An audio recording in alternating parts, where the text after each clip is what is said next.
అన్న తోడు ఉంటాడు. యాడికైనా కానీ నాతో పాటు అర్ధరాత్రైనా ఫలానా మీటింగ్కి వెళ్ళాలంటే ముందుండే వ్యక్తి ఈరోజు ఆరోగ్యం చెడిపోయి పడిపోయినాడు. మళ్ళీ ఎలాగా డ్రైవర్ అన్న పరిస్థితి ఎలాగా, మన యూనియన్ పరిస్థితి ఎలాగా అని భయపడ్డాను, బాధపడ్డాను. ఎందుకంటే ఒక గొప్ప వ్యక్తికి అలాగ జరిగితే బాధ కలుగుతుంది, భయం అవుతుంది. నాకు జరిగినప్పుడు కూడా, నాకు 2 సార్లు గుండెపోటు వచ్చినప్పుడు కూడా నేను భయపడలేదు, బాధపడలేదు. కానీ అన్న గట్ట జరిగిన వెంటనే చాలా భయమైంది. దేవుడికి చాలా వేడుకున్నాను, చాలా ప్రాధాయపడ్డాను. దేవుడా ఒక్క అవకాశం అతనికి ఇవ్వండి.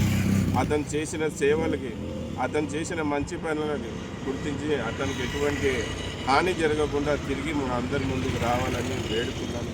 మళ్ళీ నేనే కాదు, మా యూనియన్లో ఉన్న ప్రతి ఇన్ఛార్జు, అడ్మిటరు, లీడరు, డ్రైవర్లు అందరూ కూడా అన్న తొందర కోలుకోవాలని వాళ్ళ ఇష్ట దేవుళ్ళని ప్రార్థించినారు. దేవుడు మా ఆలన మా మాట విన్నాడు. మళ్ళీ అన్నగారికి మా ముందుకు పంపించారు.